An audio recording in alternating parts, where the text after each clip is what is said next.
এবাৰ কংগ্ৰেছক লৈ পুনৰ বিস্ফোৰক মন্তব্য মুখ্যমন্ত্ৰী ডক্টৰ হিমন্ত বিশ্ব শৰ্মাৰ তেওঁ এবাৰ কৈছে যে টিভিত যিজনে সমালোচনা কৰে তেওঁৱে পিছত বিজেপিত যোগদান কৰিব পাৰে এয়া এটা ইংগিত দিলে মুখ্যমন্ত্ৰী ডক্টৰ হিমন্ত বিশ্ব শৰ্মাই লগতে কেইবাটাও বিস্ফোৰক মন্তব্য কৰিছে মুখ্যমন্ত্ৰী গৰাকীয়ে সবিশেষ জনাই যাম এই মুহূৰ্তত আৰু পুনৰ কংগ্ৰেছক লৈ বিস্ফোৰণ মুখ্যমন্ত্ৰীৰ আৰু এবাৰ তেওঁ কৈছে যে টিভিত বেছিকে সমালোচনা কৰাজনে বিজেপিত যোগদান কৰিব পাৰে অধিকাংশ কংগ্ৰেছী বিধায়কে বিজেপিত যোগ দিব বুলি মন্তব্য মুখ্যমন্ত্ৰী ডক্টৰ হিমন্ত বিশ্ব শৰ্মাৰ ইতিমধ্যে তেওঁ কৈছে যে ৰাহুল গান্ধীতকৈও কংগ্ৰেছ কৰ্মীৰ লগত মোৰ সম্পৰ্ক ভাল কংগ্ৰেছ ৱাৰ ৰুম খুলক মোৰ কোনো আপত্তি নাই বুলি উল্লেখ কৰিছে মুখ্যমন্ত্ৰী গৰাকীয়ে এনেদৰে মুখ্যমন্ত্ৰীৰ মন্তব্য তেওঁ কেইবাটাও বিস্ফোৰক মন্তব্য কৰিছে আৰু পুনৰ কংগ্ৰেছক লৈ তেওঁ সমালোচনা কৰিছে আৰু তেওঁ কৈছে যে টিভিত যিজনে বেছি সমালোচনা কৰে তেৱে পিছৰ পৰ্যায়ত বিজেপিত যোগদান দিব পাৰে পুনৰ একাংশ কংগ্ৰেছী বিধায়ক বিজেপি লৈ অহাৰ ইংগিত মুখ্যমন্ত্ৰী ডক্টৰ হিমন্ত বিশ্ব শৰ্মাৰ যেহেতু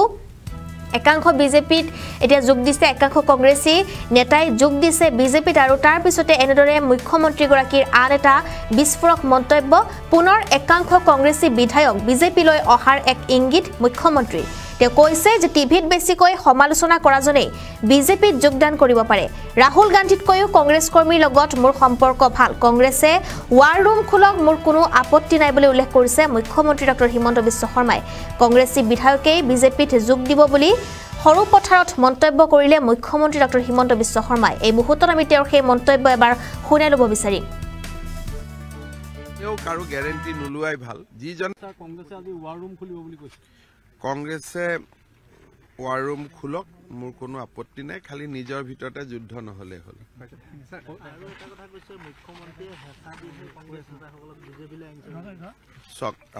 যিজনে কৈছে তেওঁৱে যে কালি নাহিব আপুনি গ্যাৰান্টি কেনেকে ল'ব এতিয়া আপুনি কংগ্ৰেছত কাৰ লগত কথা পাতিব মই যোৱাকালিয়ে কৈছো যিজনে আটাইতকৈ টিভিত বেছিকৈ কথা কয়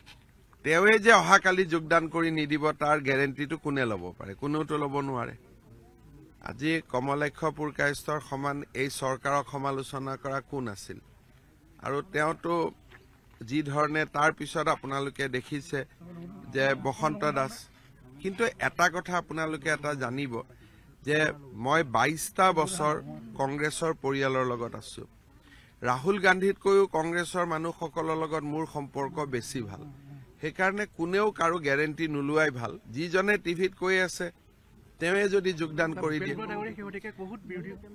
এতিয়া কাৰ ভূপেন বৰাৰ গ্যাৰান্টি কোনে ল'ব দেৱব্ৰত শইকীয়া গ্যাৰান্টি কোনে ল'ব বা আমাৰ যিসকলে কৈ থাকে গ্যাৰান্টি কোনে ল'ব কোনেও কাৰো গ্যাৰান্টি ইয়াত ল'ব নোৱাৰে ৰাজনীতিটো এনেকুৱা যে যেতিয়ালৈকে একচুৱেলি ঘটনাটো নহলহেঁতেন ৰাহুল গান্ধীয়ে যদি বিধায়কখিনি গালিগালাজ নকৰিলেহেঁতেন হয়তো এওঁলোকো নাহিলেহেঁতেন গতিকে যোৱা ন্যায় যাত্ৰাৰ অভিজ্ঞতাটো সকলোৰে কাৰণে বৰ তিক্ত আছিলে আৰু সেইকাৰণে যোগদানবিলাক হ'ল স্যাৰ কথা কৈছে সাইবাৰ ক্ৰাইম স্যাৰ বহুত বৃদ্ধি পাইছে হেউটিকে যোৰহাটত এটা আপোনাৰ এপছৰ জৰিয়তে প্ৰায় 7,500 মানুহৰ পৰা বহুত কোটি কোটি টকা লুটি নিছে সাইবাৰ ক্ৰাইম হোৱাৰ দুটা কথা আছে এটাটো সহজ সৰল মানুহ বুজি নাপায় বিভিন্ন ধৰণে ট্ৰেপত পৰি যায় আৰু এছাম মানুহে সহজতে ধনী হোৱাৰ কাৰণেও সাইবাৰ ক্ৰাইমত পৰে বিভিন্ন ধৰণৰ প্ৰলোভন দি ফোন কৰে কিন্তু আমাৰ মানুহে এটা কথা বুজি পোৱা উচিত যে এনেকে টকা উপাৰ্জন নহয় বিভিন্ন স্কিম দিয়ে বিভিন্ন মিঠা মিঠা কথা কয় বিভিন্ন ভাল ভাল কথা কয় কোনোবাই কেতিয়াবা দুই এবাৰ টকাটো দিও চাই গতিকে মোৰ এটাই অনুৰোধ যে সাইবাৰ ক্ৰাইম পৰাৰ মূল কাৰণটোৱে হ'ল যে মানুহৰ মনত এটা বিশ্বাস হৈ যায় যে মই সহজে টকাখিনি পাম নেকি মই ৰাইজক অনুৰোধ কৰিম যে সহজে টকা পোৱাৰ কোনো বুদ্ধি নাই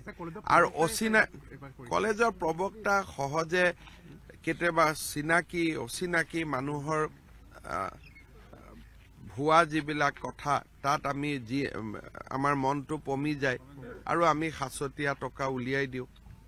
কেতিয়াবা ভুলতে কাবাৰ SMS আহে আমি পৰীক্ষা নকৰো WhatsApp আহে ইমেইল আহে আমি পৰীক্ষা নকৰো সজাগতাটো হৈছে সাইবাৰ ক্ৰাইম দূৰ কৰাৰ মেইন উপায় তাক বাদ দিও অসম পুলিচে এতিয়া যথেষ্ট সাইবাৰ ক্ৰাইমত ভাল কাম কৰি আছে